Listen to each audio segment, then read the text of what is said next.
Hey guys, welcome back to another episode of Music Den. I'm your host Armando Venditti. Hoping you guys are having a good day, and above all else, that you're looking after yourselves and one another.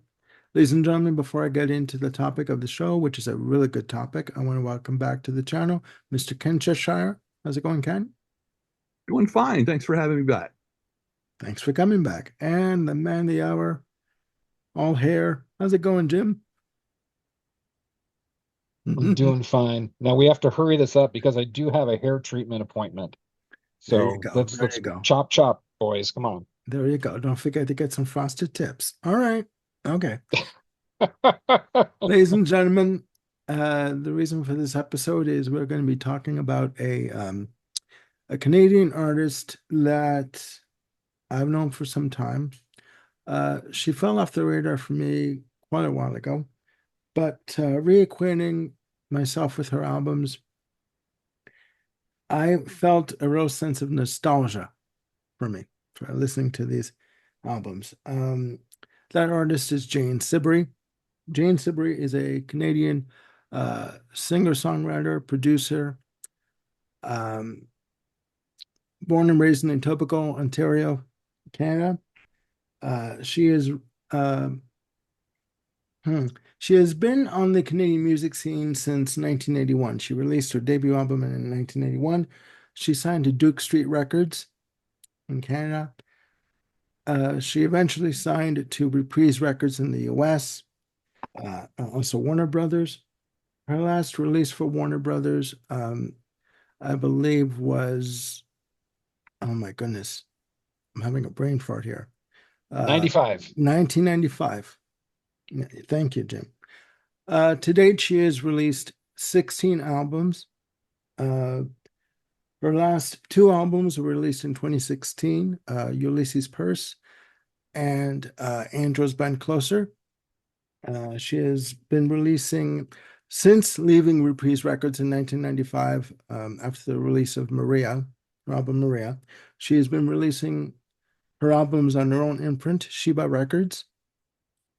And in terms of a musical style, it's folk, it's art pop, it's, it's considered somewhat avant-garde, very unique in terms of her musical compositions and her uh, vocal stylings. Let's put it that way.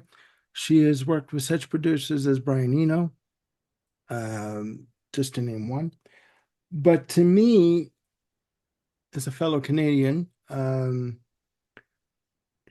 she is very underrated. And listening to these albums for this episode that I've picked, ladies and gentlemen, we are picking our top five albums of Jane Siberry. And when I picked my top five, I was really surprised.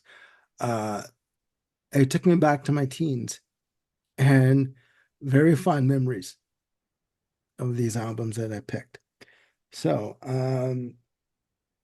without further ado, we are going to start off the show. And as I look on my screen, let's start with Ken. Okay. All right. My number five. Before I get to that, I want to make a couple of general comments. Um, I think a lot of credit for the earliest part of her career, goes to John Switzer, her Yes. bass player and also co-producer for her albums. A Yes. fantastic bass player, but also I thought they made a wonderful production team as they produced those albums. One of the things that caught my attention of her is her sense of humor, and uh, also her songs are usually very melodic. Mhm. It just and with the way she uses her voice, she goes up.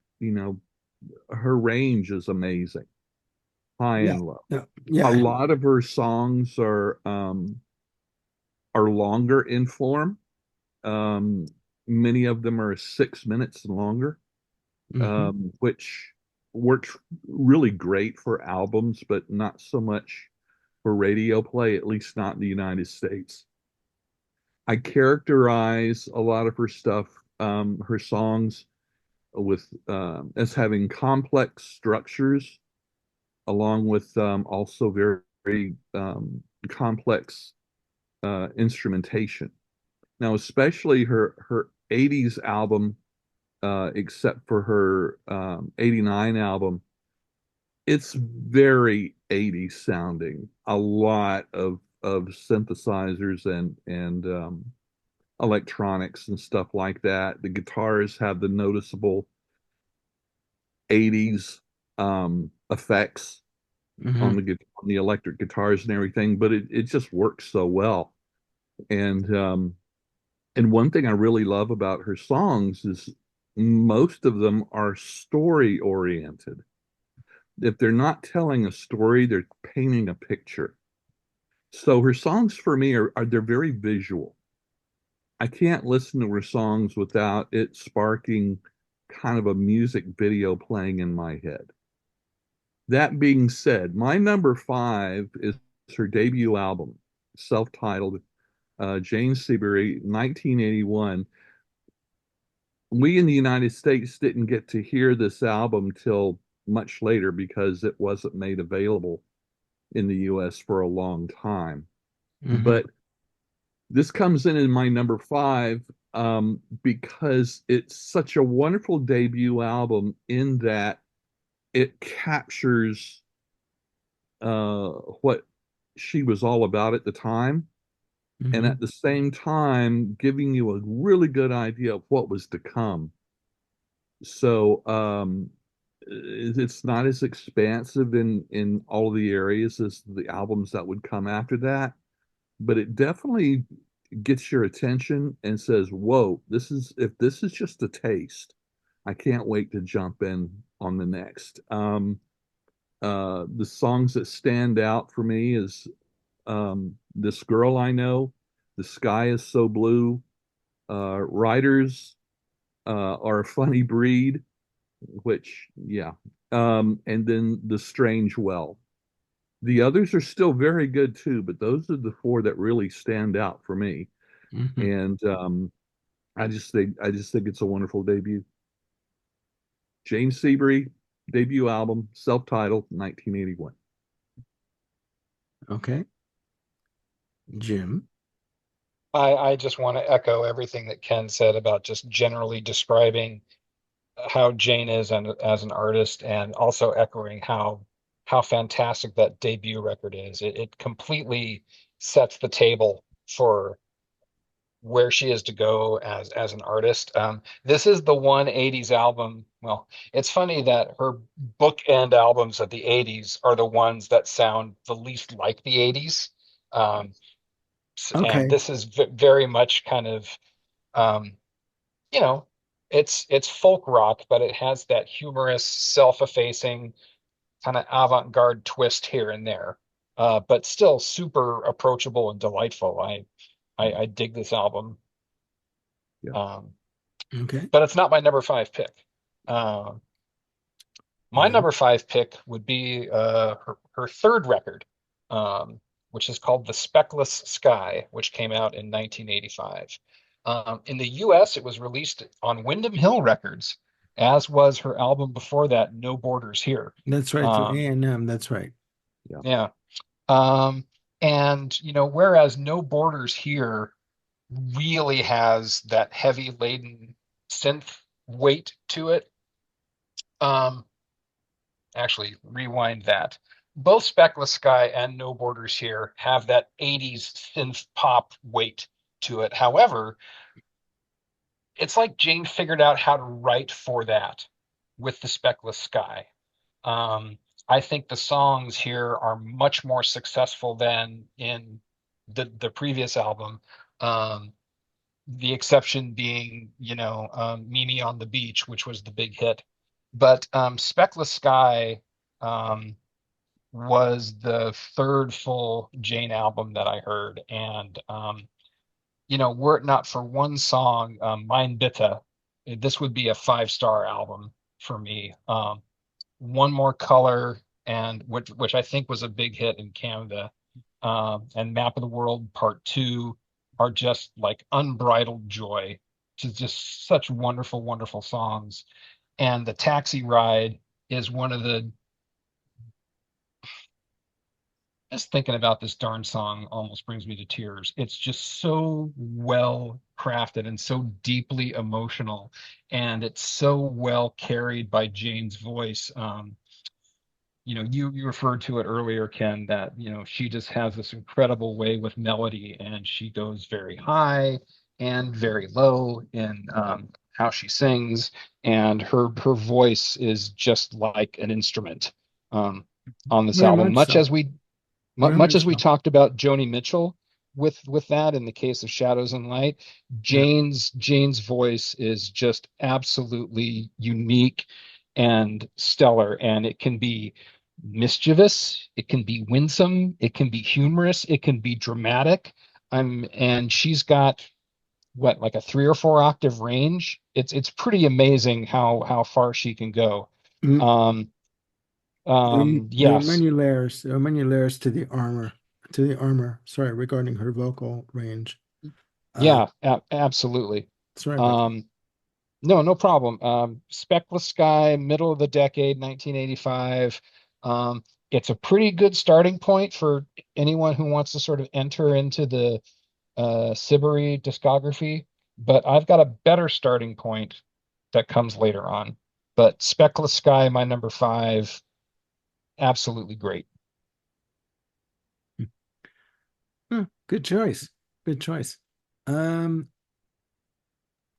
Coming in on number five for me is No Borders Here.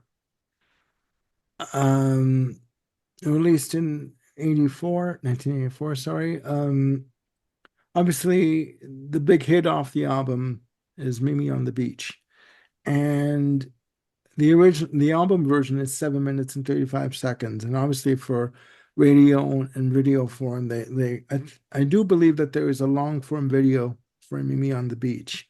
But I think it was edited down to like 3.5 minutes or 4 minutes for a single Oof. release. Um, and I do remember that when No Borders Here was released, this single, Mimi on the Beach, got heavy, and I do mean heavy airplay on the music channel, music video shows, and Much Music when it launched in August of '84.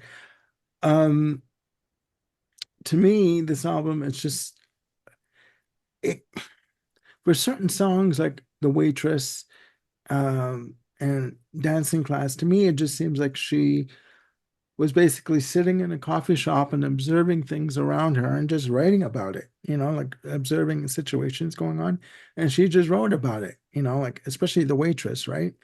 And I remember as a kid, 14 years old, watching the video for Mimi on the Beach, knowing that the way she put her lyrics together, the way she did her runs, her vocal runs and her lines vocally, it was kind of nonsensical, like kind of like quirky, but it fit somehow. You know what I mean? And when I revisited uh this album in particular, it was like, I'm 14 again. I remember this. This was valid. This had some meat on the bone. This was when singer-songwriters were still respected and revered, you know, as quirky as the, lyrical content may have been.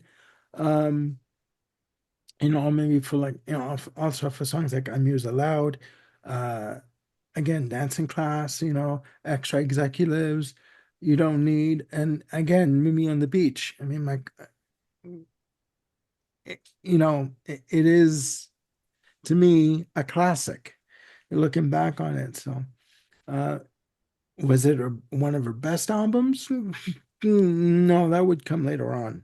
I think that throughout the 80s, especially 87, she matured to such an extent that radio didn't know what to do with her. And with albums like The Walking. So but yeah, that's my number five. No Borders Here from '84. So Sweet. I just got to throw a comment in there about Waitress. I just the lyrics on that I think are a pretty vital key to unlocking Jane's sense of humor. I mean, just the basic gist of the song is about, a woman who's talking about her high aspirations and all her talents and all the things she could do in life that she would go and do if she just wasn't such a good waitress. And I just think that's, kind of puts Jane's sense of humor on a silver platter. Yeah. And, it's like it's there if you pick up on it. Yeah. I would agree. I would agree. All right, Ken, number four. Okay, number four from 1987, The Walking. Uh, Gosh, I almost don't know what to say about this album. The I know that uh, one of the songs on here, "Goodbye," it's almost, as far as the mood, it's almost eerie. A lot of her slow tempo or ballads or whatever you want to call them tend to sound very ethereal, Excuse and me. which is really nice, and sometimes to the point of almost being ambient sounding. But anyway, um, Ingrid and the Footman, Lena is at the White Table is just one of my all-time favorites from her. It's just, I don't know, I just love it, and of course the title song too. But the opener for this, the White Tent, the Wrath. This is a perfect example of what I refer to or like to think of as one of her epic songs. To give you an idea, it's 9 minutes long. It has eight different motifs or themes, and it's in 17 different sections. Mhm. What I mean by the sections for instance, most of us are familiar with Genesis Abacab. Yeah. That name is was comes from um, each of the sections. There's an A section, a B section, a C section, and so A B A C A B is the order in which those sections go in the song. Yeah. Verse, chorus, bridge, verse, Yeah, chorus, yeah. out. Yeah. Yeah. Yeah. Actually, Abacab is a simplification of what that is. But anyway, Yeah. but like I said, but White Tent the Raft has 17 of these individual sections. Yeah. So technically it goes A, B, C, B, D, E, A, B, F, B, G, B, H, D, A, B. I mean, You need a it, roadmap.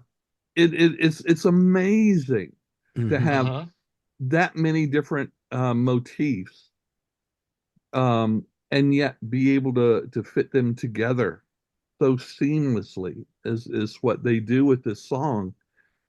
And it's one of those. It's like the first time you listen to it, you're just really not quite sure when it's going to go yet, and right when you're wondering, boom, it goes back to the chorus, which is a very simple chorus, which is just the title lyrics twice. um, and then it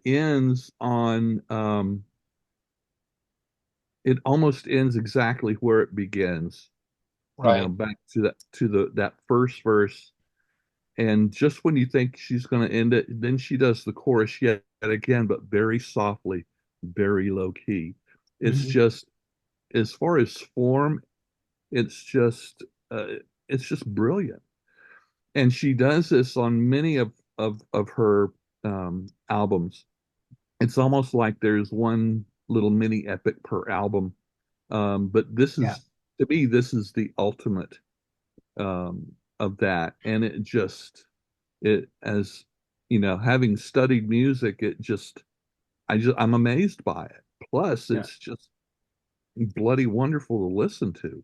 It's so Yeah. musical, it's melodical, the instruments are just amazing. Yeah. Yeah. So anyway, yeah, The Walking, I think, was the second of her albums that I purchased. And thank God for Windham Hill in the 80s because it wasn't just the normal stuff, but they were releasing, you had the license to release from other companies and be the distributors.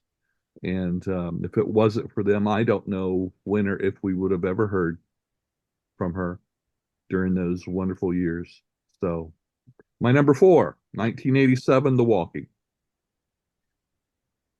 Good choice. Good choice. For as and I've said this before about other artists, but for as well known as she is, I think she's still, on some levels, still considered Canada's best kept secret. Um, on some level. I think by The Walking, by that point, she said, forget radio, forget top 40 or top 20 charts. I'm gonna do what I'm gonna do. And to hell with everyone else. And I gotta be happy with myself, first of all, first and foremost. So yeah, no, it's a good choice. It's a Yeah. good choice. Just a couple of other comments related to the white tent, the raft specifically. I think one of the creative things that she does with that, and you kind of called it out that all these, the main verses are, a little bit different. To me, it reminds me of Close to the Edge, where the Yeah. verse sections all have something musically different going on. Um, and so, and in one respect, the white tent, the raft is Jane's Close to the Edge. Sure. And plus the way that whole tune works, it gives you that sense of like riding the river in the rapids in just all the different things that you see and The timbres that challenges. you hear. Yeah, and the different things that are happening with rhythm. It's just so well done. And I do have to mention that one of the things, Ken and I met like 3 years ago or so, maybe four over Twitter. And I think one of the things that we instantly bonded on was this album. I think I had mentioned it in something or you did, and the other person went, "You're kidding. Someone else knows this too." And Yeah. thus began the Jim and Ken separated at birth. I got all the hair, as you can tell, but otherwise we're separated at birth. Hair isn't everything. This is true. This is There we very go. true. There we go. Shall I go on? Yes, Shall I go go on the on. tangent? Go on. All right, number four. Oh, Number sweet four. Jesus. So, oh, how we just go on tangents. Go I'm on. going to jump forward an entire decade, and I'm going to go to the last album that Jane released through Reprise Records and Warner Brothers, and this is Maria. Uh, what an odd duck this album is, but it's so good. Basically, the tagline here would be Jane Goes Jazz. And to me, it's a genre that really fits with her flights of both tradition and breaking boundaries because she's all about that in all of her music. This is not easy listening, much in the way that like Eric Dolphy is not easy listening when it comes to jazz. Um, it's difficult to sort of latch on to tunes on this album because it just eschews traditional song structures. I mean, Mhm. these are like poems set to music most of the time, or the way that the songs are constructed are just very, very loose. Again, much like jazz tunes are. I wish I could have been a fly on the wall to kind of understand how they put these songs together. Um, for drum freaks out there, Brian Blade is the drummer on this album, and the man from Louisiana delivers. It's just some really tasty stuff on here. Um, the configuration is piano, bass, drums, guitar, and trumpet. And the trumpet is kind of has like a key melodic counterpoint throughout this whole album and does a very, very good job of evoking but not aping Miles Davis throughout the whole album. Um, This album, if I'm not mistaken, has Jane's longest composition on it, which is called Oh My My. It's a 20-minute piece. Um, Rolling Stone, and it's at the end of the album. When Rolling Stone reviewed this album, they said that in this heap of cyber jazz, you realize that everything that has arisen on Maria has indeed converged on this one tune, and that what you're actually been led through is this, kind of like unforgettable walk in a garden facing a it says here facing a wall with a tour guide who's sure-footed in her wobbly pace. And I just think that's such an exquisitely perfect description of what this album is. Yeah, Oh My My is like a amalgam of all the tunes beforehand, bringing it to a crescendo, much like the way Pat Metheny groups The Way Up. Its ending piece is a crescendo of all the different themes and motifs, bringing it to just this, epiphany of a conclusion. Um, it's a fantastic album, and unlike anything else that's in her discography, when I heard it at first, I didn't like it because it was so different. But now that I'm older and maybe wiser, I've really come to appreciate it. So Maria, 1995, number 4. Yeah, I'm not sure who it was, if it was Rolling Stone or not, but one journalist said that, I'm paraphrasing here, but they said words to the effect of, she's back in the driver's seat with this release. Like she's in control of what she wants to do uh, Hmm. with Maria. And yeah, yeah, I get that. I get that.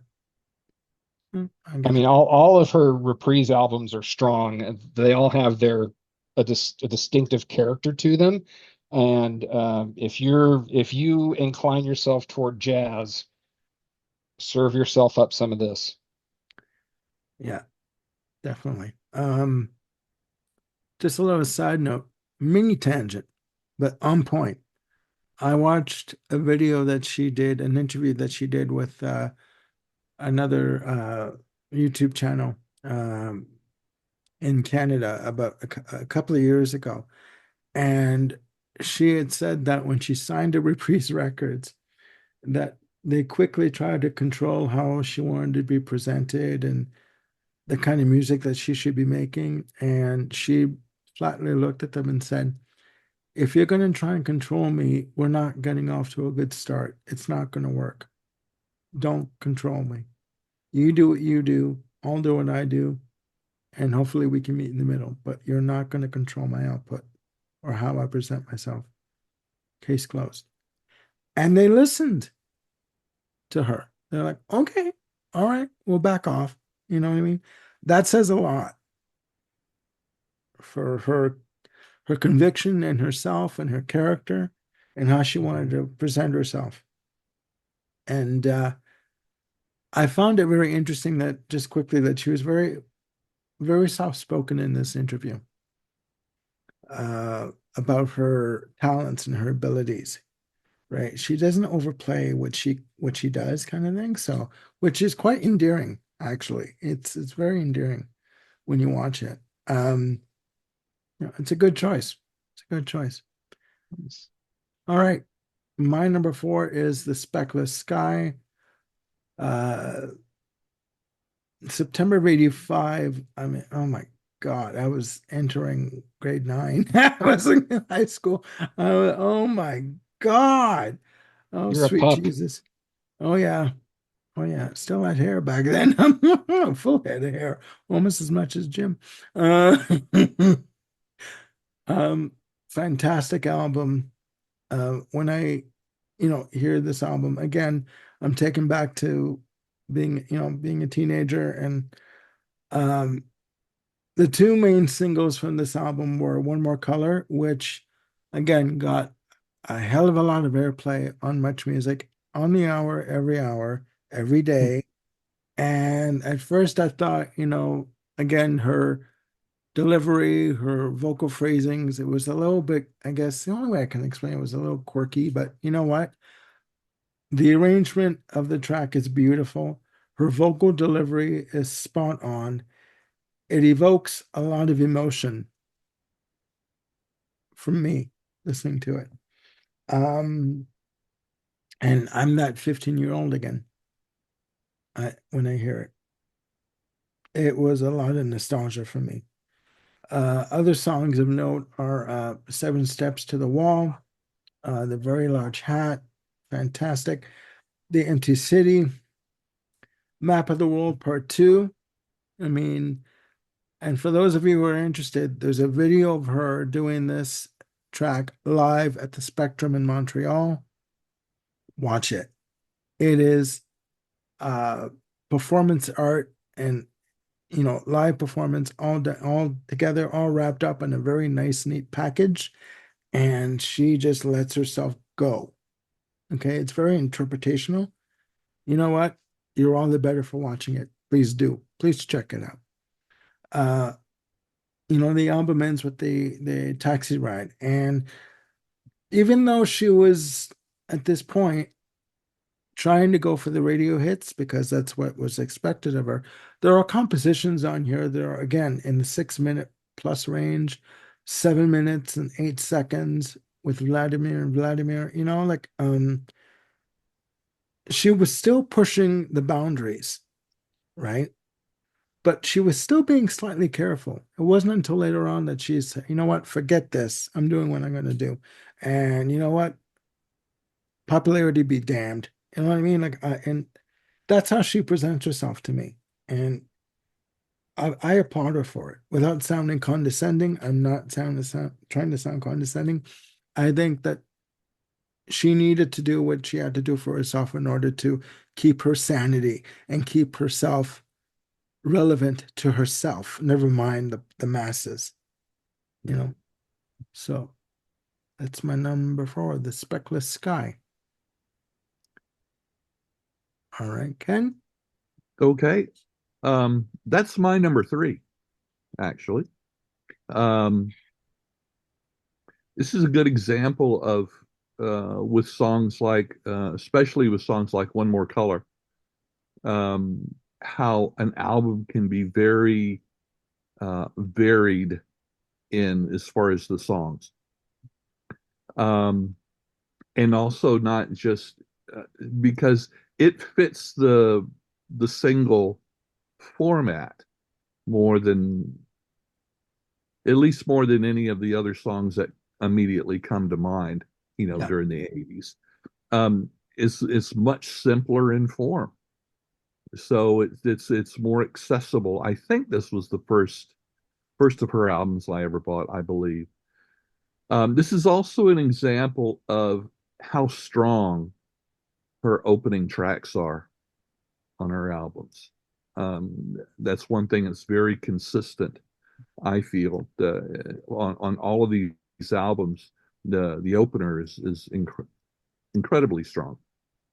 I love Seven Steps to the Wall. The Very Large Hat. It's the percussion on this is so strong. It reminds me of uh well, I haven't been able to figure out what it reminds me. Some of these songs remind me got a little taste of Talking Heads, a little bit of other electronic bands of the 80s. I have yet to figure out which specific song that the opening of this song reminds me of with the percussion. But anyway, the Vladimir, it's almost ambient in its form. Mhm. It's very hypnotic. I like Mein Bitte, Jim, especially when she gets to the wah. It's just it seems very Oh, whimsical definitely. to me. And and as far as just the way that the song is put together, I find very, very interesting. Map of the World Part Two. Oh my gosh. This is really it was released as a single in Canada in its full length, the full album length. Yeah. But it was actually they tried releasing it in the US twice, Huh. but in a 4 minute version. Now, That's cutting out way too, yeah, yeah, way too it's much. like one of the other songs we've already talked about where they cut it in half literally to release it as a single. I haven't heard the single versions, and I don't want to Yeah. because I've got these versions so ingrained in my head.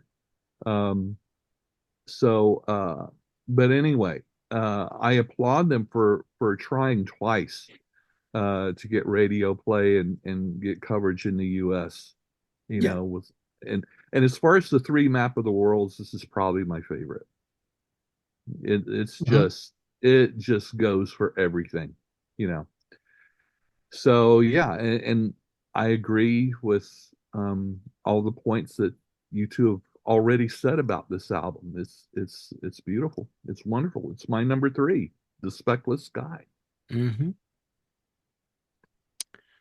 Okay. Jim. Okay.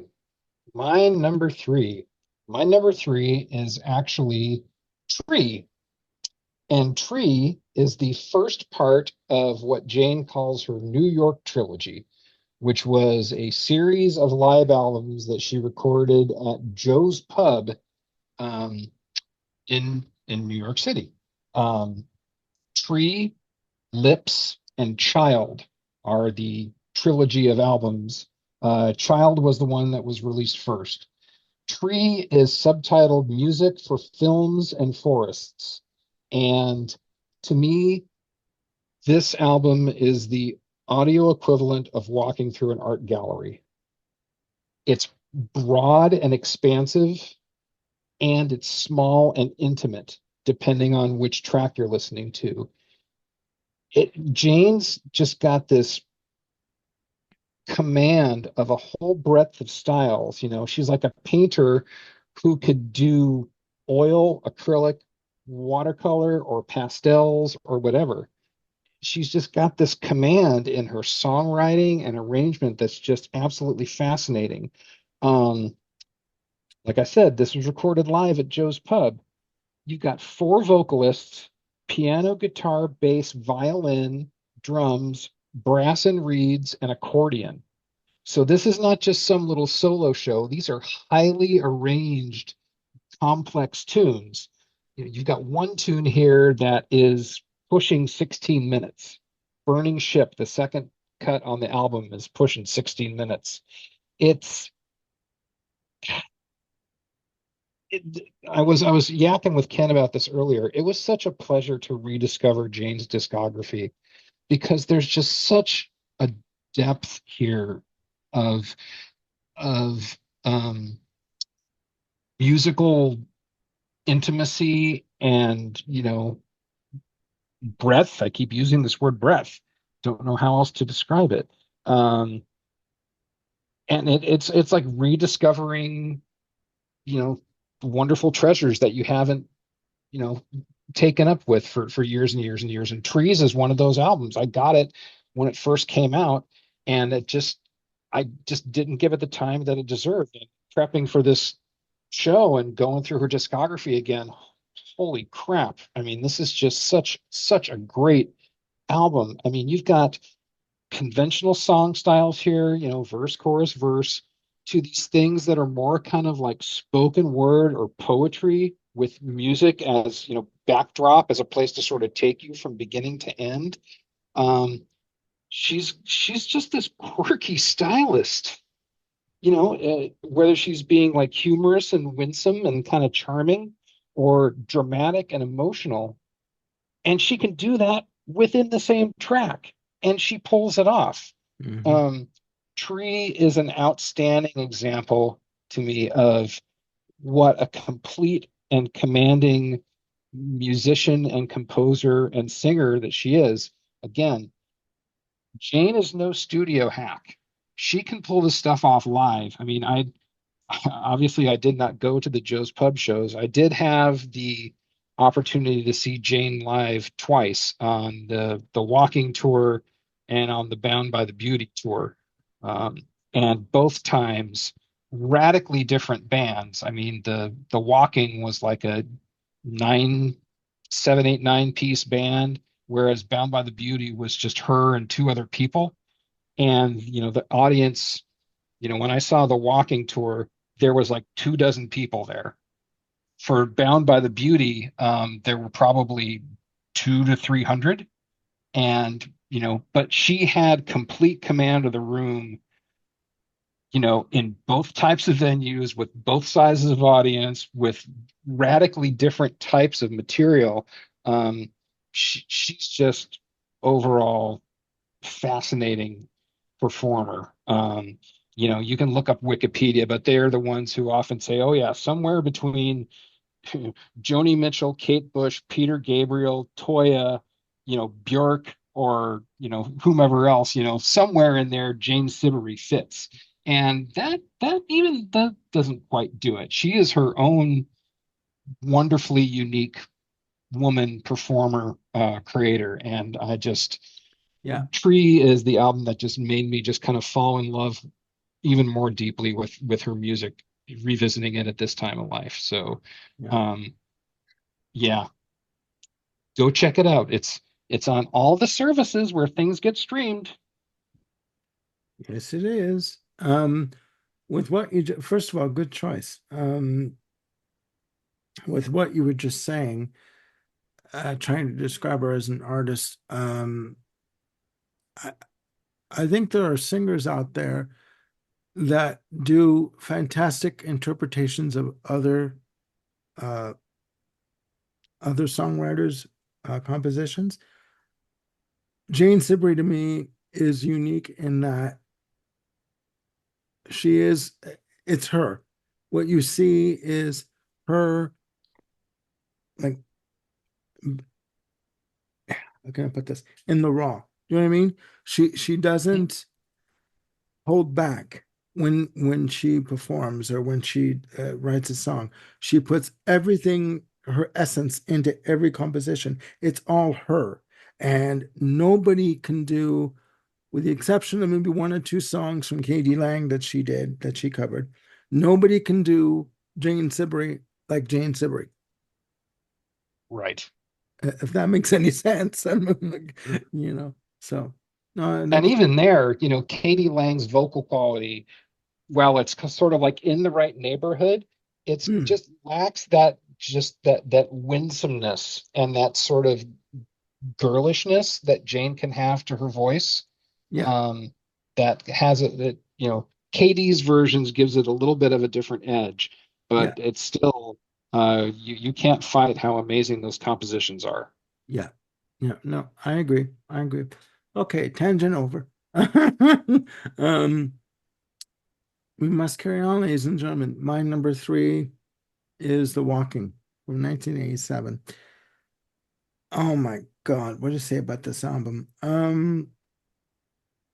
This is where I feel personally that the shackles came off for her in terms of her compositions, in terms of what she wanted to do. She wasn't going for the hits. She wasn't going for radio friendly, or radio airplay. Although the one single from the album, one of the singles from the album, Ingrid and the Footmen, had to be edited down for radio airplay. The original version is uh, 7 minutes and 6 seconds. The, to me, this is Jane Siberry coming into her own in terms of, again, forget conventionalism, forget top 40.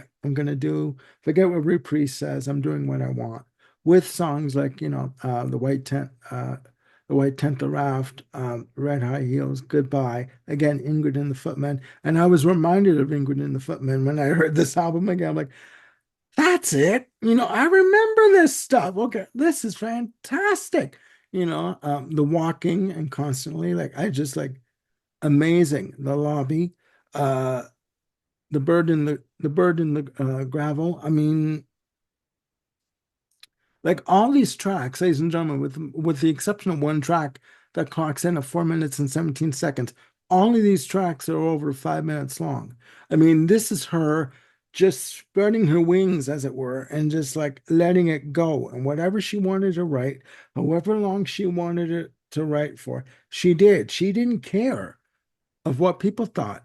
She wanted to do what she wanted to do. This was her just coming into her own, right? And she does it beautifully, beautifully. I mean, um, to me, what stands out on this, I mean, they're all good tracks, but to me, what stands out on the album, again, The White Tent, The Raft, Ingrid and the Footman, I think is a fantastic track. Again, quirky, but it is what it is. It's good. Um, and and The Walking and Constantly, you know, those are the ones that to me stand out. But the entire album is simply fantastic. And as a footnote, I got this one and When I Was a Boy for 16 bucks off of eBay. Thank you very much. Um, I went looking. Noise. Noise. Thank you. That's noise. Yes. I went looking and luckily I found it for a good deal because, ladies and gentlemen, don't pay $100 for one of her compilations. Don't do it. You can find it for cheaper. Go on Spotify. You can. To me, that's Or how you can buy it directly from Jane's website. go to Jane's website. That's right. That's right.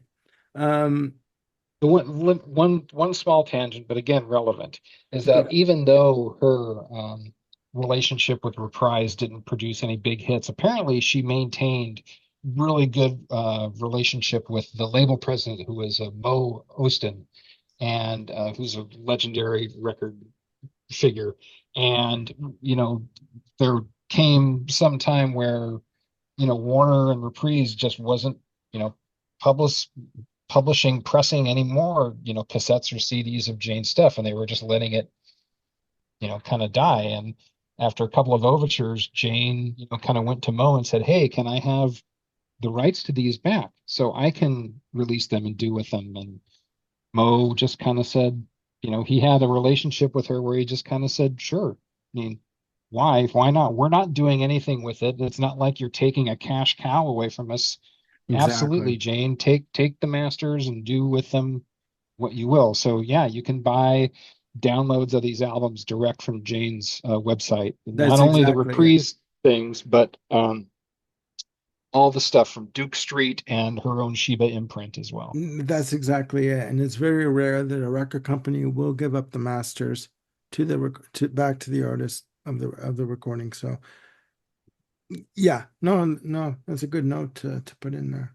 It is. And just one other thing that you were talking about, like the shortest track on the album being like 4 minutes. That's Goodbye, right? Yeah, Now, Goodbye is also one of the most powerful tracks on the album, just with Jane kind of taking her voice into the stratosphere for some mhm. unbelievable amount of time, and with these thundering drums and kind of the sounds of like flapping birds going on behind it.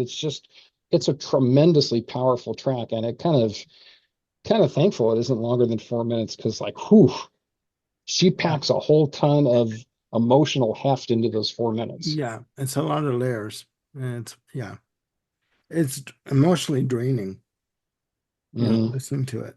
So yeah. All right, over to Ken.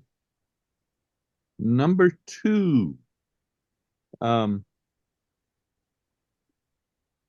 1989's Bound by the Beauty. This one really surprised me when it came out. I had been listening to all the albums before then, was so used to that 80s sound with heavy synths and all of that. Then in 89 she comes out with this that has no sense at all. It's just heavy on the piano and guitar. The lack of synthesizers is just glaring because it's exactly what you're not expecting, or at least it wasn't what I was expecting. Also, this album was also unique in that it was mostly shorter songs in length, Yeah, and not just that, with the heavy piano and guitar. In many of the songs, it's got some country western flavors to it, and yeah. but not in a not in a bad way. I'm not a big country western fan, but starting off with the title song "Bound by the Beauty," it starts off with that kind of strong guitar and piano, a little bit of country western feel, but it just works so well. The songs that stand out is the title song, uh, Hockey. I particularly love everything that reminds me of my dog. Um, a lot of times when I have recommended Jane to other people that weren't familiar, this is one of the songs that I'll, send them a link to, just because it's something that, people can relate to one way or the other. The Life is a Red Wagon. Oh man, that grabs me every single time I listen to it. It's one of my all-time favorites. And the powerhouse that is half angel, half eagle. That is musically, that is an incredibly strong song.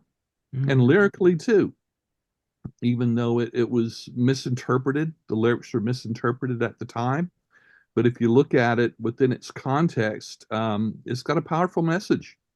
Mhm. But just musical as far as where it goes and how it builds in intensity is, in many ways, it's the peak of the entire album. It's so incredibly powerful. I would love to have heard her do that one live. So, yeah, smaller band as you were talking about, yeah, but uh, it's not lacking for fullness of sound. And of course, you know, Map of the World Part Three, such a wonderful closer. Are we dancing now? Just a great closer. Um, yeah, listening to it in context as the albums came out, this one it just really kind of threw me a bit for a loop, but I still loved it and I still do today. Bound by the Beauty, 1989, my number two. Jim, you wanted to say something? No, I was just raising my hand that I did get to see Half Angel, Half Eagle live. So Was it what I would imagine? it was about as powerful as you can imagine with just three people banging it out. And yeah, it was even more powerful live. The Amazing. intensity, both musically and lyrically. I think lyrically live, it sort of grabbed people more by the throat and made them just sort of realize, the human nature aspects that the song is talking about. Sure, sure. All right. Sweet. Nice. Yeah. Jim. My number two is also Bound by the Beauty from 1989. So, ditto everything that Ken said, plus a few things. What? To me, Ken was mentioning everything reminds me of my dog as sort of a great entry point or introduction point to Jane. And for me, this whole album, would be the entry point. If someone was like, "Hey, I've heard about this Jane Siberry person. What do you know?" And I would put them, give them this and say, if you like this, it's a great place to start with. Ken, I think you picked her debut album as your number five pick. Well, this is, it's those same avenues, from 8 years earlier, but there's just a greater melodic depth, emotional girth, lyrical charge to it, and maturity that she just didn't have back then. Mhm. But definitely there's a very straight through line. Like we said, this bookends the 80s very well, for her. The title track, has it sort of opens the door to all the wonder and beauty and humor that she has, whether it's lyrically or in her arrangements. Um, Something about trains. I mean, there's this weirdly dissonant piano solo in there that's Yeah. just hysterical. Yeah. It's Yeah. like, country music totally gone off the rails, and it's just wonderfully goofy. Um, I don't know if Canada has a second national anthem, but hockey is probably a good contender for that. Yeah, I think If yeah, I agree with you. I agree with you. No, we don't I have a mean, second national anthem, but yeah, I hear what you're saying completely. yeah. Well, another Uh, reason why this album is a good entry because it's more timeless yes. sounding than the previous albums are. Yeah. Mhm. The others are so steeped in the 80s sound, but this breaks out of that. And it's really difficult to just by listening to it to pin when it really hit. Hmm. Yeah, absolutely. I mean, Speckless Sky and the Walking, they both have there. It's like, oh yeah, these are definitely 80s albums. Sure. And these are the Yeah. ones that are more timeless. I want to mention The Valley, one of the most stunning songs in her catalog, which is inspired by you're gonna have to help me here, inspired by the Psalm, yea, though I walk through the valley of the shadow of death, will fear no evil. And yeah, it's just such a stunning treatise on, if you're going through hell, keep going. Um, Yeah. Hmm. Red Wagon, again, very sweet. I don't really know how else to describe it. It's just such a sweet, lovely, fantastic song. Mhm. I want to just give it a big hug. Right. It's Right. so dear. And then the whole back half of side two with La Jalouse, uh, this Punta Blanca and Are We Dancing Now? They both like have this. All three of those songs are kind of either teasing at or wholeheartedly embracing different aspects of Latin music, and it's such a shift compared to the kind of full-on country folk part of the first half of the album. It's fantastic. Hmm. It's if it wasn't for the number one that I have, this would be my number one. I just love Bound by the Beauty so much. It's a fantastic record. Highly, highly recommended. Good choice. My number two, ladies and gentlemen, we're going three for three. Bound by the Beauty. Um, September of 1989. This wraps up the 80s in a fantastic but very subdued way for Jane in her in her songwriting. With this album, she purposely went the opposite direction with what she did on The Walking. Uh, very folk oriented, countrified oriented. But when I say countrified, I'm talking about uh, Linda Ronstadt, Dolly Parton, Emmylou Harris trio kind of country. I'm not talking about, Merle Haggard or, you know, Loretta Lynn, that kind of, there's a modern country vibe to it. To me, this is a fall album in terms of seasons. It's very much a fall album with songs like the title track, you know, something about trains. You know what I mean? Hockey, you know what I mean?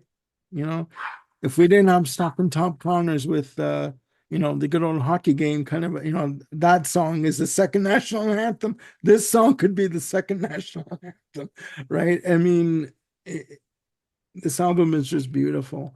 Everything reminds me of my dog, as my dogs are barking right now.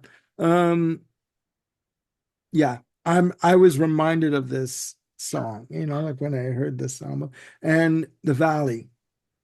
Uh, my God, take a breath here for a sec. It's just stunning, Yep. just stunning. The Life is the Red Wagon. Her vocal dynamics on this track are just breathtaking. Um, I can't say anything else about, Half Angel, Half Eagle, fantastic track. La Jalouse, I mean, what else is there to say? I mean, all these songs are good. They're all like little, and it's not like the songs are not interconnected with one another. Each song to me on this album is a chapter. Okay. Um, and you're going down again, like like I said, but Pat Metheny with Secret Story, you're going down a different avenue on every song, and you're enjoying the adventure. And for me, songs like "The Life Is the Red Wagon" and "Everything Reminds Me of My Dog." It's like, to me, it's Jane Siberry, even at that point, looking back on her life and reflecting and learning from all of her experiences and then writing them down, right? And it was very opposite of what was going on musically, even in Canada in the late 80s. I mean, all the dance music that was going on and all that crap, and I do mean crap in terms of Canadian music at the time. This was the antithesis of that. And we were all the better for it, for having it. I think it's fantastic. I think it's fantastic. And that's why it's my number two. And as much as I'm gonna say one thing, um, Are We Dancing Now? Map three. I do find it quite different from part one and two. You know what I mean? Sure, sure. Um, um, Very different. Um, Very. it's not my favorite song in the album, but it is good. So I mean, yeah. But songs like the title track and the Valley and the Life is the Red Wagon and Hockey, everything reminds me of my dog. It's strong enough to make it my number two, and I'll stand by that. Yeah, Metaphorically, of course, I'll stand by that. Hey, no argument from us, clearly. You yeah. know. So, all right, ladies and gentlemen, the moment of truth, our number one albums. So over to Ken. Number one from 1984, No Borders here. Armando, I know this was your number five, but for me, and it has a lot to do with when it came out and stuff that was going on in my life at the time. To me, this is a storybook album for me because, like you mentioned before, the waitress and dancing class and stuff like that is like she's looking around and writing songs of the stories of the people that she sees. And so and also for me, this is for me one of her quirkiest albums. Um, when when it starts off with waitress, real upbeat, but when you listen to the words, it's like, what? Mhm. It's just brilliant. The lyrics on this album are brilliant. It's one of my all-time favorite sophomore albums. Um, and for me, there's not a song on this album that I don't love. It's if we did another perfect album series, this would be in mine for sure. Um, it's starting off with Waitress. It's got those blistering guitar runs in there. It's just just so much fun and just catches, at least it catches my attention. A Muse Aloud, um, the meter, it keeps switching back and forth between 4/4 and then 5/4 and then a couple of 7/4 measures. It just really catches you off guard. And if it hadn't already grabbed your attention, for me, that grabbed it even harder. Um, and that bass part in dancing class, it's like, holy cow, just absolutely amazing. Extra executives, the wonderful ballad You Don't Need, very, very moving. And then one of my favorites, Symmetry, The Way Things Have to Be, talking about the blistering super fast bass part at the beginning as it goes into it. And actually a lot of the whole song um is blistering without being frantic. A lot of the instrumentation is very, very fast, Yeah. but it's never chaotic. It kind of reminds me a little bit of in kind of a way of Billy Joel's "We Didn't Start the Fire." It's a strong album. It's got all those elements to it, yet it's still incredibly melodic, like a lot of fast songs aren't. Follow Me and Me Me on the Beach is just I didn't experience it as a single or hear it on the radio, but it's just such a standout song, just period. Hmm. And then, of course, the introduction to her Map of the World trilogy songs. Hmm. Um, this, like I said, a lot had to do with what was going on in my life when this came out. I love Hmm. the quirkiness. Um, it's just, to me, this is the most fun album. This is one that you'd put on the CD player, and dance with a vacuum cleaner and stuff, sing along while you're listening to it. So my number one, No Borders Here from 1984. Okay. I gotta ask, or at least bring it up. Have you guys both heard the sequel to Mimi on the Beach called Mimi Speaks? That's on the Lips album. No. No. Well, I recommend you guys find it. One of the New York trilogy that was done at Joe's Pub, and this is Mimi on the Beach, but from Mimi's perspective. Oh, And you can really find out about what's up with the pink surfboard. Okay. That's a I'll metaphor. just I'll That's all just I'm going to let that. say. Well, I don't know. I don't know. You'd have to listen to the song, Okay. All right. and maybe you'll find out more about Mimi than you ever could have guessed. Okay. All right. Moving on. Moving on. Jim. My number one. This is another record that's been brought up already by this panel twice before, and it is The Walking from 1987. Um, this is, I like to think of this as 8 films for your ears, whether those films are directed by Federico Fellini or Billy Wilder. They're, you know, it covers that gamut. And whether these songs are all kind of about dealing with opposites, as I sort of thought about it, opposites, he said in finger quotes, Okay. nature and nurture. You've got silly love songs and haunted love songs. You got songs dealing with inner dissent and outer goofiness. Um, we talked about a lot of these tunes. I mean, what we covered White Tent the Raft. Red High Heels is this delightful song about, someone who's wandered into a church and is kind of thinking about the you know, relationships in her life and, where she's gone awry. Um, as she's red high heels is the way I feels. I mean, that's where that comes from. And it's just such a wonderful, um, uh, it's such a vivid description about, I never walk around in red high heels, but I would imagine that things could But get a don't little look at wobbly from me. time I to never time. I wasn't looking at you. I was looking at Ken. Um, Yeah, this kind of looks the around. walking, Go on.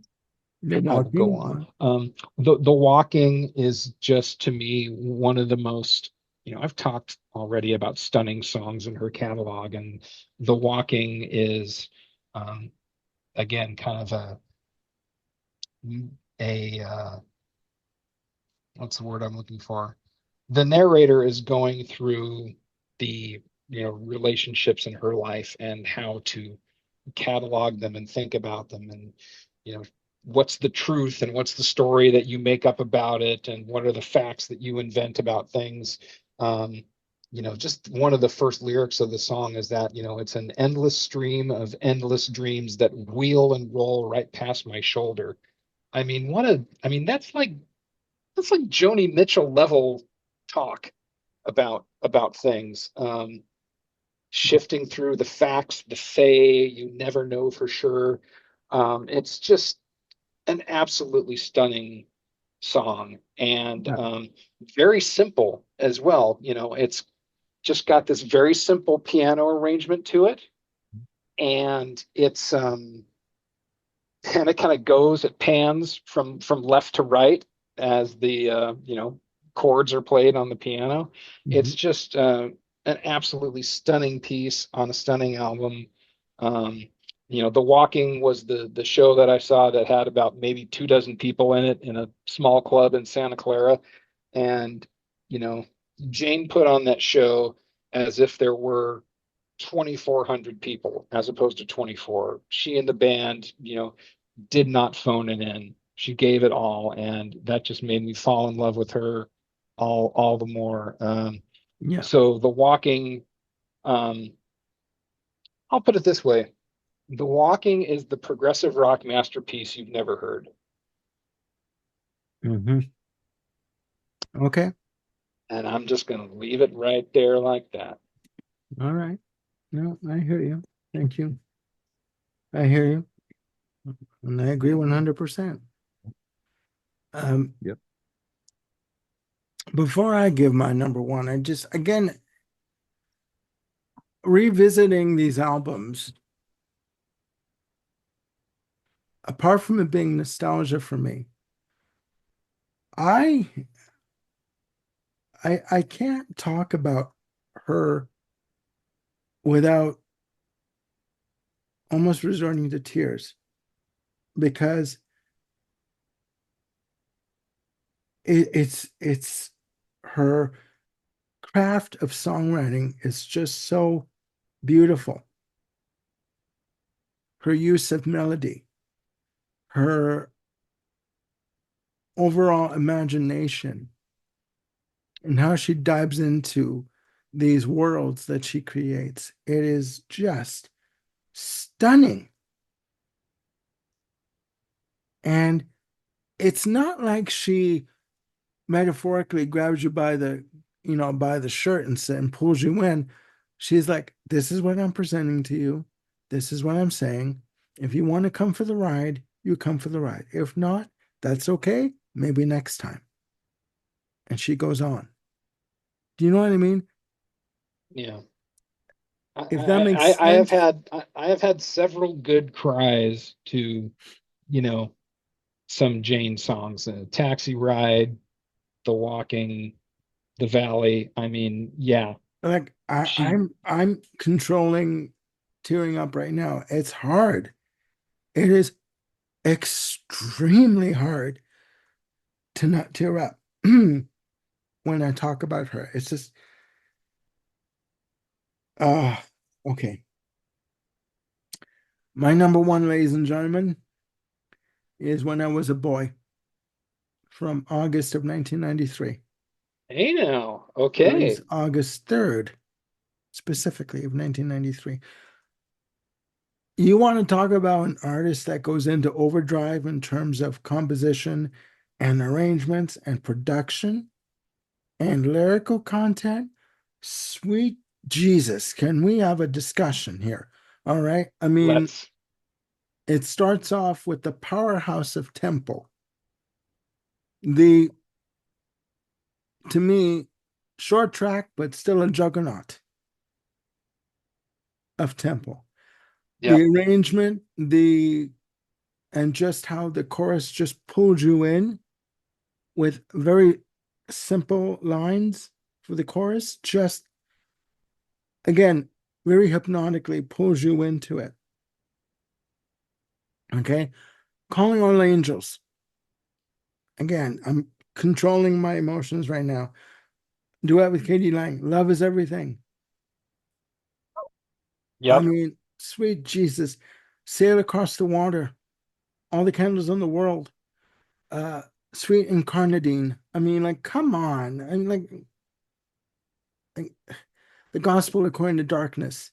The an angel stepped down and slowly looked around. I mean, like the vigil, the sea, bells, which is a minute and 20 seconds of just church bells going off. And it's good for effect. It adds mood to the whole album, at the beginning of time. Like, come on. And it ends with another a harmony version of Love Is Everything. This album from top to bottom, it smacks you in the face, in the heart, in the emotions. It just comes at you and it doesn't give up until it's ready to give up. Like it just takes you on a ride that you're not expecting. And then at the end of it, you're left emotionally drained, sonically exhausted, but you're also exhilarated, sorry, at the same time, because you know exactly what she is capable of doing compositionally. And you know that again, there's more to come from this woman. And if this was the last album that she ever released in 1993, this would have been a hell of a way to go out on, because it is just so good on so many Mhm. levels that it's like a rapture that you're in, and you're just enjoying it, right? That's all I can say about it. This is the album that she worked with Brian Eno on, and he worked on Tempo with her and I believe a couple of other songs. Yeah, But I think this album, sorry, can you I, go ahead, go Armando? ahead. I I'm think this drained right now. album Go ahead. was the result of her spending time at Peter Gabriel's Real World studio. They've had a couple of sessions in the very early 90s where they just invited a whole bunch of artists up there and said, let's just get together for 2 weeks and see what kind of music that we can make. And I think there's a couple of Jane songs that appeared on a compilation album that she released called City, that was had some of the songs from that. Peter Gabriel, I think, does background or harmony vocals on one or two of the tracks. Um, but yeah, When I Was a Boy was this close to making my top five, and it's interesting. The album starts off with a grand slam, like you were saying. Temple, Calling All Angels, Love Is Everything, and Sail Across the Water. I mean, and then it's interesting at some point, whether it's All the Candles in the World or Sweet Incarnadine, the album kind of pivots and it goes away from those traditional song structures into more kind of, spoken word or poetry, with music underneath and some semblance of, melodic stuff to hang your hat on. And it's all great. It's not, to me, it's not as great as those first four songs on the record. But I hear you. When I was a boy would definitely get my honorable mention for this show. When I put this list together, I listened to When I Was a Boy, and I'm like, Tempo knocked me on my ass, literally. And I was like, what am I listening to here? This is not the same woman that wrote Meet Me on the Beach. This can't be. But when Right. I listened to it again, I'm like, yeah, this is it. This is her. This is to me, she's coming of age with this album. Like she's just, every track to me is exquisite. Every track is beautifully executed. There are no duds on this album. I mean, it's listed as ambient, down tempo, and synth pop. Forget the synth pop. This is ambient, this is down tempo. I understand that part. But when I hear the term synth pop, I'm thinking bubblegum pop. This is not bubblegum pop. Not in the slightest.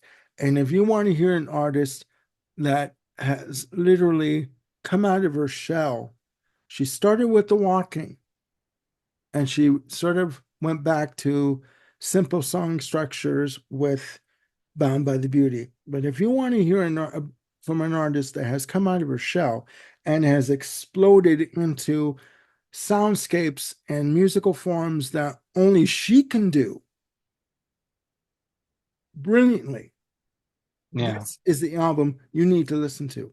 If Yep. nothing else, please get this album. I mean, you two may disagree, may agree, I don't know. But to me, this was an epiphany. It was just like being smacked in the forehead with a thunderclap that was just like God, And this is one of the second CDs that I got off of eBay for $16 as a package.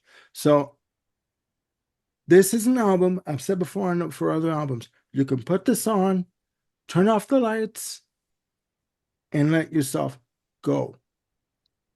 And you're on a ride. Okay. It's Yeah. it's emotional. It is soul searching. It is any adjective I can, gut wrenching, any adjective I can think of. This is that album for me. So that is my number one. Yeah, I'm kind of surprised in that description that you pulled out why they, no. Again, the first four songs are kind of their own package, if you will, and they definitely owe as much to folk as they do, ambient or Okay. ethereal rock or whatever the description was. Yeah. Um, yeah, it's Yeah. it's really good. I mean, the fact that she worked at real world studios, can't talk today. I'm all screwed up. I'm not surprised. We'll have to start all over again because you can't talk. Oh, really? No, I'm not surprised because another another artist, God, Donny Osmond, when he worked with Peter Gabriel That's right. I forgot. at his Yeah. studios. And when he was trying to get a record deal, he got a record deal with Virgin Records. A little mini tangent. He got a record deal with Virgin Records. And Peter Gabriel approached him and said, "Come work with me, come work at the studio." And Peter Gabriel said, "But screw the image. It's the music that counts." I can imagine him saying this to her and saying, "Do whatever you want to do and let the chips fall where they may." Right. And she does. Hmm. Like, if I keep talking, I'm gonna get more emotional. I can't do anymore. I'm this Well, if I'll just throw this out there. no, no, Between the three of us and our top fives, I think we covered probably 10 albums, and all of them are great. It's just, varying degrees of I'm great. great. And to the people who are new to Jane Siberry, you can take what we've said, like if you are more folk oriented, you'll probably like her debut or Bound by the Beauty. If you're more of a proggy guy, you'll probably like, The Walking or When I Was a Boy. If you're kind of more synth poppy, then No Borders Here, Speckless Sky. Tree is its own sort of, musical amalgam that also probably appeals to the prog person. But And yeah, there's Maria, definitely something for everyone. Maria, I mean, yeah, we've there's your we've smoking covered all jazz album bases. We've covered all bases. Um, because Jane has. I mean, that's the delightful thing about her is that, it's no borders here. I mean, that's Jane, I period. I want to, as a side note, I want to thank both of you for helping me to reconnect with her music, because as much as Jim and I talked about, you know, Pat Metheny being his own musical genre, in my very humble opinion, so is Jane Siberry. I agree. Yep. There's no other way to explain it, because she has always been an artist that will do what she wants, how she wants, whenever she wants. And she will never back down and never give away her integrity to sell music. Yes, she has to make money and, make a living, but she'll do it on her own terms, which is why I'm sure that's why she works so well with Peter Gabriel, and as a in terms of working at Real World, and with Brian Eno is working, as a producer with her and a musician on When I Was a Boy, because she attacked it her own way. That's the only way I can describe it. Okay. I also realized that we haven't really covered anything after like 1999. And I just want to kind of give a quick flyby of the stuff that she's done Yeah, up through then. yeah. Not covering everything, but in 2000 and 2003, she did two cover albums. One that was folk tunes. Um, Streets of Laredo, Danny Boy might be in there. The rest of the titles kind of escape me at the moment. The other one is more of a Christmas album where she's interpreting Christmas liturgical hymns by classical composers. Is that Child? So that is Shushan the Palace. Shushan the Palace. Okay. Yeah, Shushan the Palace, Hymns of the Earth. Uh, Right. but it's Bach, Handel, Mozart, and again, they're Christmas liturgical hymns. Um, Quite different.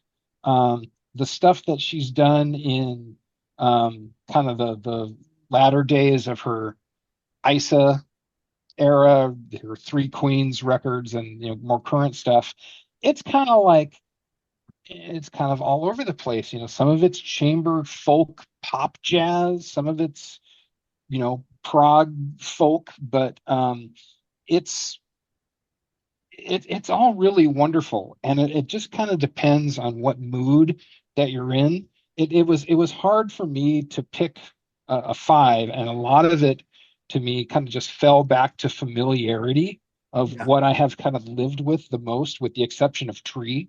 Hmm. Um, but all of these albums, you know, I don't think there's a wrong turn in there. Even the one that she did in 1996, which is called Teenager, where she basically covers songs that she wrote when she was a teenager. It's wonderful. We talked about how her debut album and Bound by the Beauty have this connection. Well, you could put Teenager right in there as well. You definitely get that nascent quirkiness, sense of humor, and just wonderful sense of melody Hmm. right out of the gate. Jane's just a wonder, and it's like the deeper you dive into the treasure chest, the more wonderful jewels you're going to find. So highly recommended across the board. And she is working on a new album. She's been working on it for 2 years. Funding is kind of a beast, but if you follow her website and social media stuff, you can see that she is working it slow but sure. Well, I will definitely be jumping on that bandwagon and I want to hear it. So, She's coming to Edmonton in November. yeah, I don't think I can drag Bob unless you want to fly over, Jim, and just and come with me to the show.